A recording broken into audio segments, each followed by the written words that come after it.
And I went from a 20 grand bankroll gambler to upping it because I was just, hey, I got all this money, whatever. And we're at about 600 grand. So I basically just tripled my stock. And I get this email from the CEO that was going to all the shareholders. These other shareholders have been sitting around waiting for this to happen for the last 6 years. I just happened 2 months ago.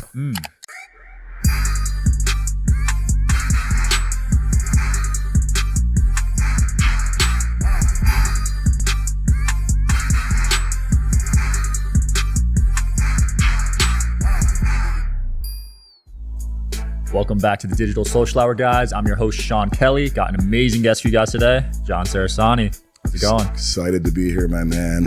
Blue Wire Studios, Las Vegas, and the win. I mean, it doesn't get better than this. Just hoping this visit doesn't cost me 100 grand by what I'm going to do afterward. Oh, man. What's the most you've lost? We'll get right into it. You're going right there, huh? All right. I've never admitted this, and I will right now. When I sold my company and I fulfilled my employment contract, I had a little stretch between December of 2019 and March of 2020, going right into the pandemic. And I went from a 20 grand bankroll gambler to upping it because I was just, hey, I got all this money, whatever. And yeah, let's just say between 2 Vegas trips and 3 Bahamas visits, we're at about 600 grand. Yeah. Now we will not leave it there though, because in 2022 I went 12 for 12 next door at the Palazzo and won about 490 of it back. Just an FYI. Whoa. Just an FYI. 12 for 12 and what? Exactly. Blackjack, and the real thing that got me, man, Venetian. I think they all I know all these casino hosts share information of their players. Okay? Yeah. Now Venetian finds out about me, invites me on a private jet. It's a Boeing 737 business jet. I mean, I didn't even know that existed. It was awesome. Come out, do everything to the nines, and end up taking them for like 70 grand. Okay, cool. They end up inviting me back out 2 months later, invite me into this poker tournament. Only 36 people invited. It's a $500,000 tournament. Grand prize is $250,000. Okay. Boom. I come out, I win. Okay. So I'm up 320 on the Venetian right off the bat. So they keep inviting me back, and I keep winning. That 250 grand one was the biggest, but I've had a couple of good ones. Okay. So you're a bit of a degenerate. Yeah, exactly. I had the Mirage actually put me in their villas. The people, the Mirage, the Hard Rock own them, and they put us in the villas there, and they marked me as a advantage player. Oh, which I'm not. Which basically is saying like you're doing something. You could count, right? Exactly. I'm not counting cards. I just got lucky, man. Yeah, 2022 is my year, pal. Man. So was that the year you sold your company, 2022? No, I sold it in 2015, but I had to do, because the nature of the business I was in, I had to fulfill an employment contract, and that was 5 years long, which I know sounds crazy for an employment contract when you sell. Yeah. But it was insurance brokerage. I was doing corporate employee benefits, and it's so relationship driven that they need those 5 years to institutionalize your business. So you didn't get the money till 5 years after you technically sold it. It's a great question. No, I got 80% of it up front. Okay. 35% of that I took in stock, which is a story in itself. And then they withheld 20% until that 36-month mark.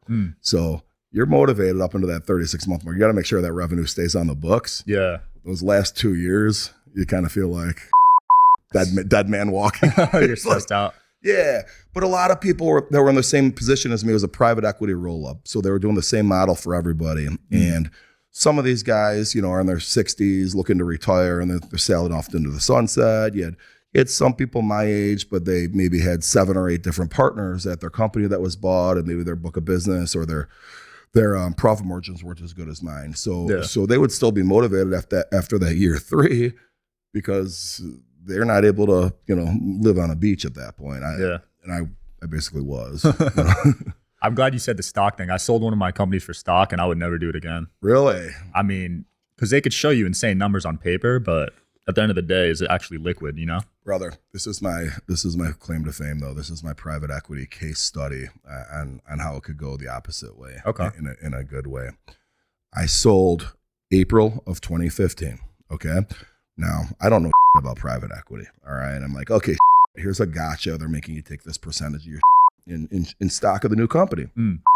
All right, fine. Shout out to Policy Genius, today's sponsor. The holidays not only allow us to spend time with family, but they are a reminder of how important our responsibility is to protect them.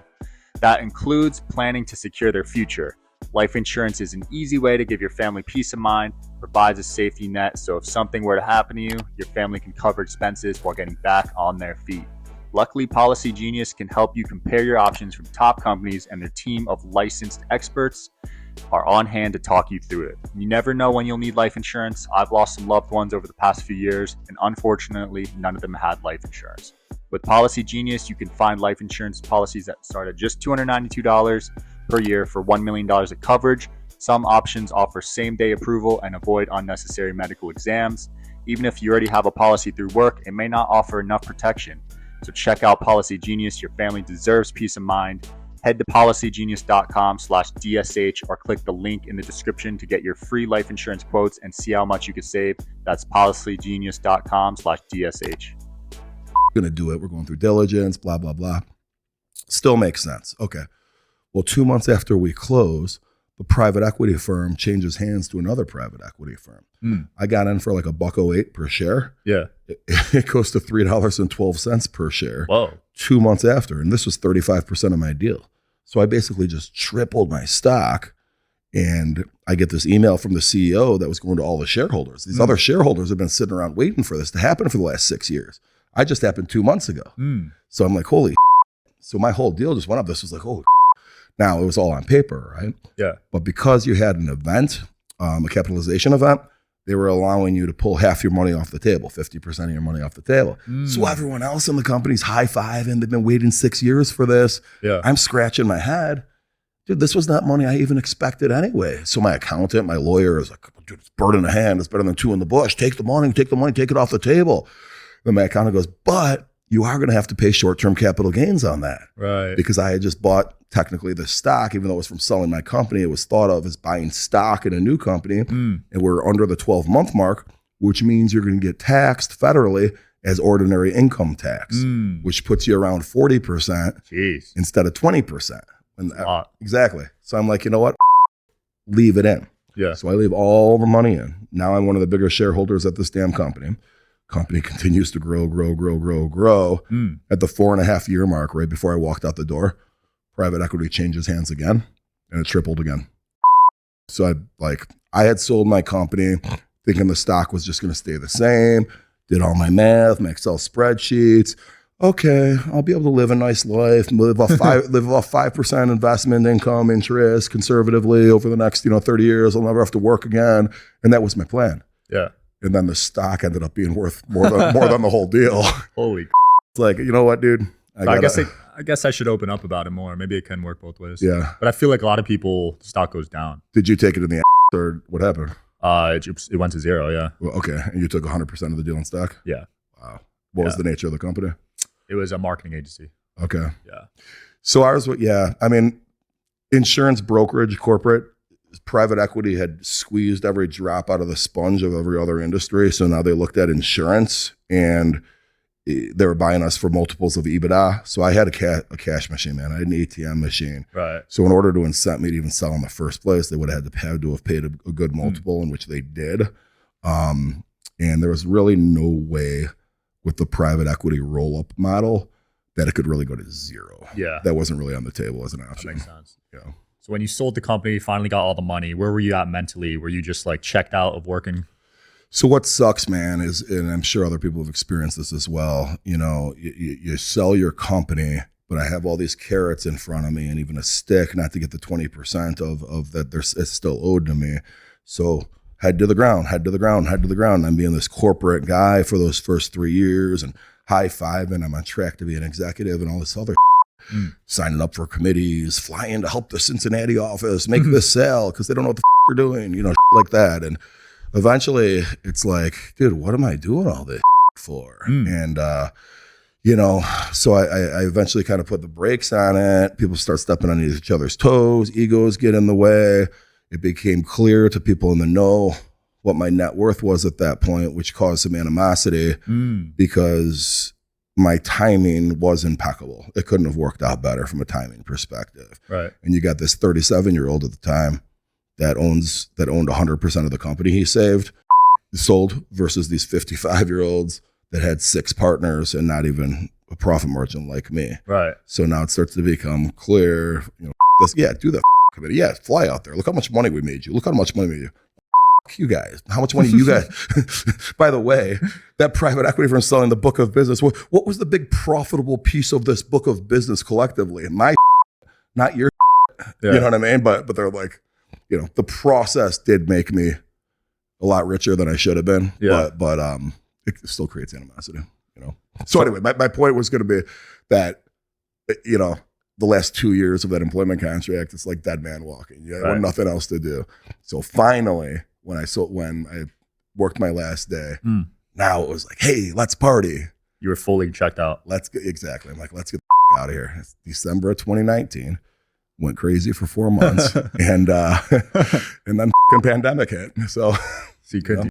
Exactly. I took my kids to Cabo. We went to Cabo for a month during the pandemic. People thought I was, but we had the trip planned. We flew out before Chicago had closed down. We're the only people in the airport, and I'm like, guys, why we know the virus is coming to Chicago any day now. Why would I stay in Chicago? I have a chance to go to Mexico. We did just that. It didn't hit Mexico till later. So we stayed in Mexico till they kicked us the hell out. Then we came back to Chicago. Smart. Yeah. And at first, you're a terrible parent. How are you doing this? You're endangering your kids. Yeah. How would I endanger my kids by staying in Chicago waiting for it to get us? You know what I mean? They brainwashed everyone during that time, man. Yeah, exactly. It's like I stay away from that subject, but if I could scroll back on my Facebook wall from whenever that was, I'd be like, I told you. Oh man. Yeah. So you never have to work a day in your life now. So like, what's that like? What's that feeling like for you? Feels good, man. It feels good. I came from a very middle-class background, Schaumburg, Illinois. On my social media, I like to talk about that a lot. Mm-hmm. My dad was a high school gym teacher and football coach. We have a great family. Both my parents, unfortunately, have passed in recent years. But, it's pretty cool. I think, some of the shit I'm involved in now is puts me in circles with people that I wouldn't have been planning on rubbing elbows with. Right. For instance, I got in a network of people out in Orange County, and we bought the Newport Beach Marriott Hotel. I'm part of the investment group that bought that. And we reimagined it now as the Via. It's awesome, right on the PCH. I mean, it's great. Sick. And I vacationed there when I was a kid. Wow. My dad would save up money.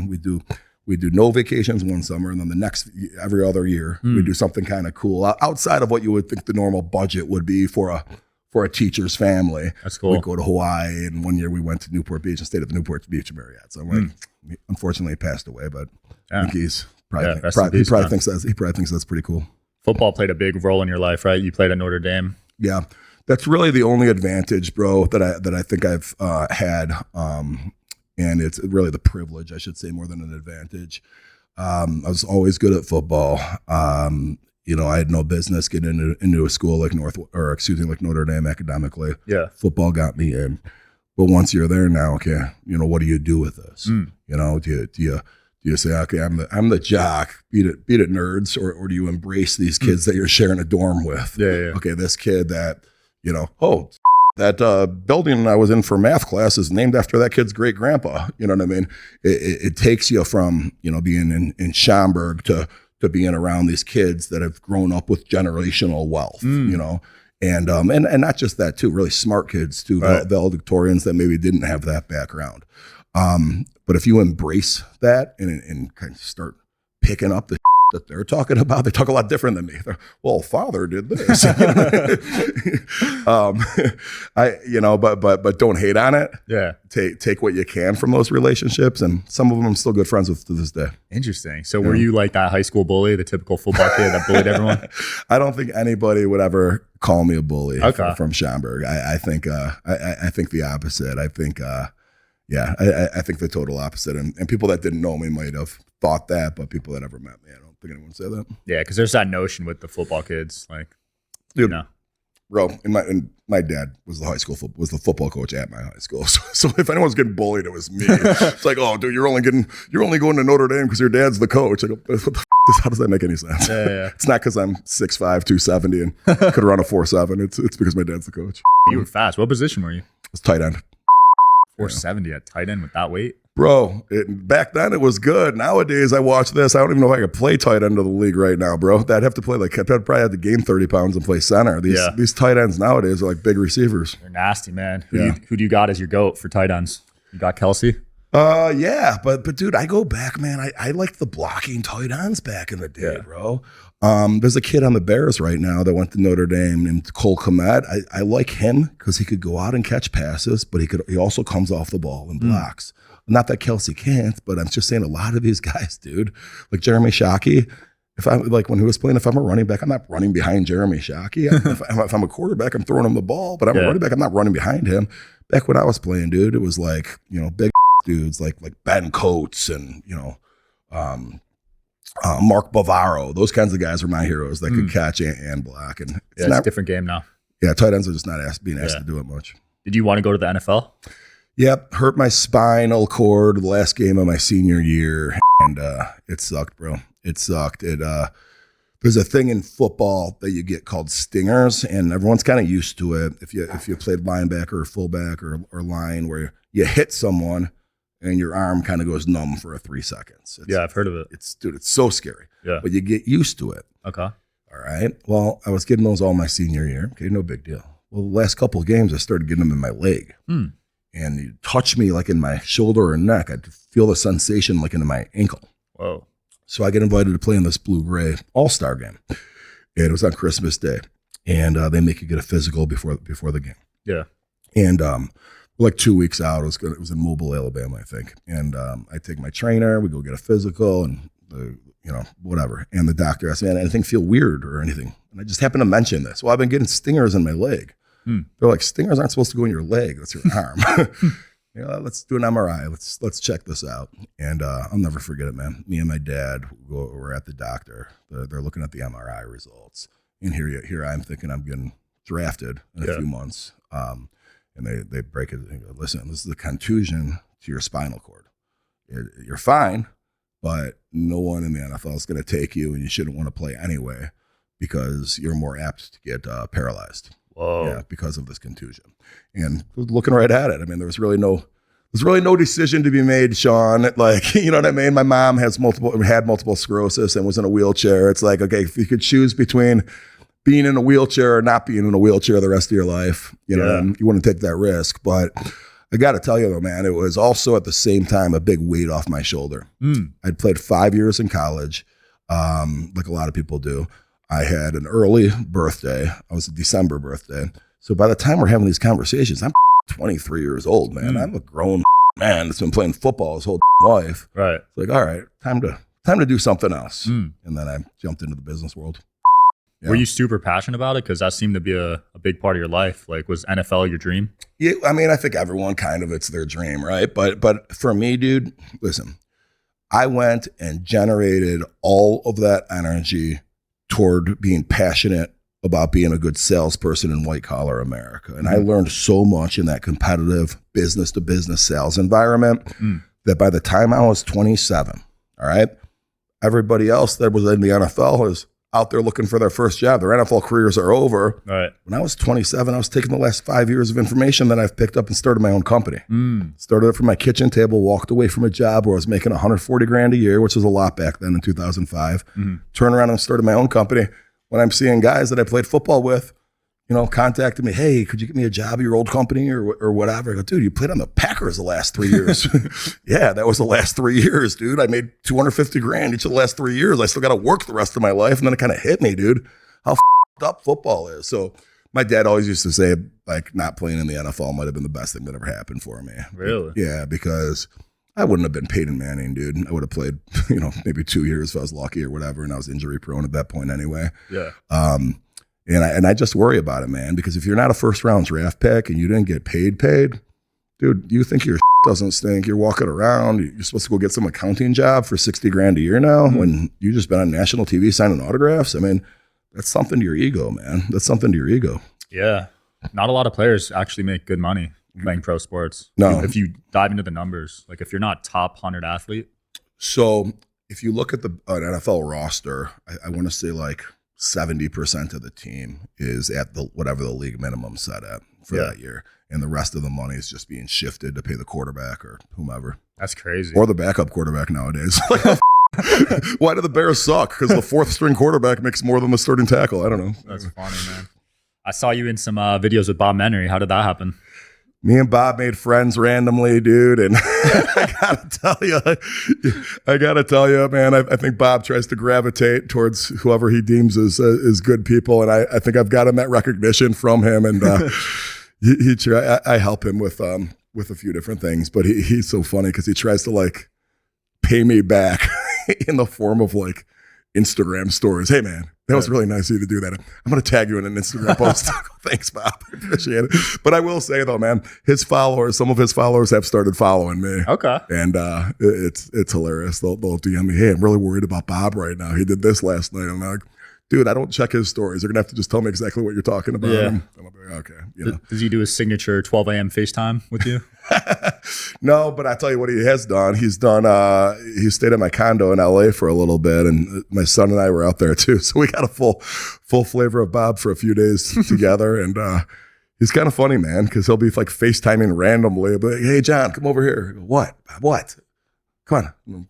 Dana White is FaceTiming with. Hey, Dana. Hey, this is my friend John. Hey, Dana, how you doing? Dana's like, hey. It's almost like Dana's like used to Bob's random phone calls with like this. Yeah, you know? That's funny. You had some hot takes on your Instagram. Can I go through some of them? Yeah, sure. Oh God, let's hear it. You said never listen to W-2 employees for advice. Listen, if you were like 400 pounds, bro. Right? So say some guy that's 400 pounds is walking down the street like eating a donut. All right, are you gonna go up to him and say, hey, could you give me some dieting advice? No, unless you're like a mean person, right? Yeah. So if you have the entrepreneurial mindset, why the would you go to a W-2 employee and ask them what they think about you starting your own company? They don't get it. They don't understand it. Okay, they aren't programmed to think that way. They've been drinking the company Kool-Aid their whole life, right. And even if they do understand it, they're not going to admit it. All right, especially someone that's a little bit older than you. All right, if you're in your 20s and this guy's in his 40s or something, a terrible idea. You got to get through this from an accounting standpoint. You got to get these lawyers. This is what the licensing. They kind of go like this with their head. It's like, dude, go ask an actual entrepreneur for that advice. All right, because all these people you're asking are people that were too scared to do it themselves. Did you struggle with that with your parents, trying to get advice from them for your business? Yeah, a little bit, but my parents are funny because I think I give them hard. This is a bad joke because they actually both died of heart attacks later. but I think I almost gave them heart attacks when I told them I was leaving Arthur J. Gallagher, which is based in the Chicago suburbs. It's an international insurance brokerage, and their son, they're bragging about me to everyone. I was area vice president, and I'm only 27 years old, and I'm going to be climbing that corporate ladder, and I'm going to be in upper management one day at Arthur J. Gallagher. Who gives a So I go tell them, I go, guys, I'm going to start my own company. Well, John, where's your office going to be? Well, I'm doing it at my house, my kitchen table. Yeah. So you're going to like put your 816 Sears Road in Schaumburg address on your business cards? Oh, no, I'm going to put Suite 300, 869 East Schaumburg Road. Well, what is that? Well, it implies that I have the whole third floor of this grand office building. But it's actually the UPS store. It's a mailbox of the UPS. Oh, that's funny. So it's like little things like that, and they look at me like I'm nuts. And it all worked, man. It all worked. Funny. Yeah. You also said it's usually cheaper to rent a house than to buy. I thought that take was interesting. Yeah, and I actually don't say usually in that. People take it that way as if I'm making it a recommendation, and it's so funny how the nerve that got struck on that reel. If you look through the comments, I've actually posted it 2 different times, and it's the same amount of comments. Same, you're an idiot, you're a moron, don't listen to this guy. And it's a lot of times because you're telling realtors are telling you always buy, always buy, always buy. All I'm saying is the math is this, bro. All right, do the math, figure it out, because it's not a no-brainer to buy a house all the time. And I got to tell you, after college, I bought right away. I own right now. But there was a 2 or 3 year gap in like 2010 to 2012-ish that I rented. And it was the best feeling in my life, dude. It was, I didn't have to worry about. And if you added up the rent price versus owning that same unit, where you looked at your mortgage interest. Everybody forgets that you're not paying that whole mortgage to yourself. The interest is going, it's gone, just like your rent is. Your homeowners association fees, that's money gone. You know what I mean? You need more homeowners insurance. You don't get that money back. Property taxes, especially in states that have property taxes like California and Illinois. Forget about it, bro. So you add up those numbers, compare it to what that rent price is. Okay, now it's about even. Don't forget, you have closing costs. You buy a house, you got to pay a realtor commission. So now you start actually doing the math. Okay, well, this only makes sense if it appreciates 4% a year and I own it for at least 4 years. Okay, fine. Are you going to do that? Now you did the math and it got you there. But what's hilarious is people get so pissed about that real because 95% of I made that number up. I don't know if it's 95%, but 95% of the world don't do for investment purposes. They see their house as their nest egg. They see their 401k as their nest egg. Then that's it. All right. They're not diversified. Yeah, maybe they have $1,000 in an Ameritrade account that they go around with and bought Ethereum or something with. But at the end of the day, it's slapping people in the face the very idea that owning would not be a better option than renting when they've based their whole livelihood and retirement on this concept. That ain't my fault. I'm just giving you the math, guys. All right. You don't have to listen to me. And it's always so funny, man. When people scroll, especially when those reels go semi-viral, you get people that don't follow me. We'll see that. Yeah. And, they're immediately thinking, oh, what's this guy selling? What's this selling? Don't listen to this guy. Yeah. The people that actually follow me can see that I'm actually just trying to help people. Right. I really am. So you would never sell a course or a mastermind or anything? I put together this networking group. We did an event in Chicago recently that was supposed to be an intimate networking thing I wanted to cap it at 50 and I forgot to turn it off on the website when we were selling tickets. So we ended up with like 75-ish and it went really well, man. Nice.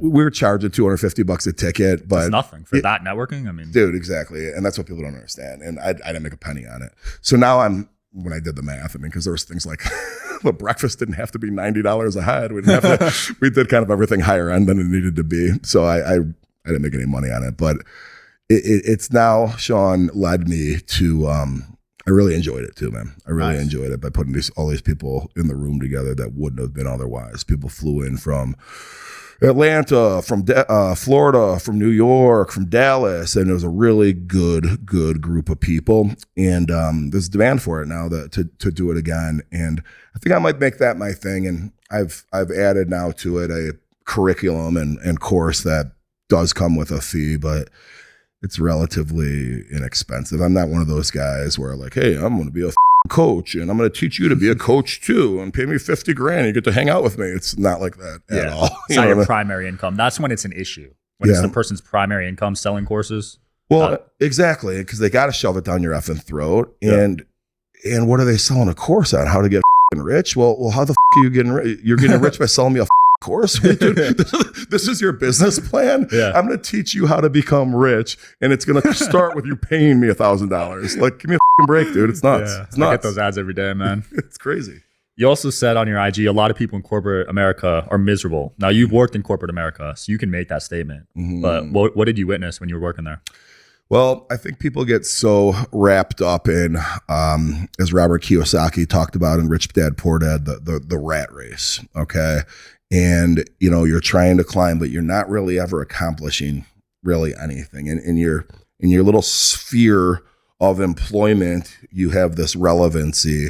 And yeah, man, you want to be your boss's boss one day, and you might be able to get to his job when he's 42, and you're going to get this promotion, and you're going to make President's Club. It's in Jamaica next year, and all this. Dude, it all seems so important, but it really doesn't matter. Everybody outside of your organization does not care, okay?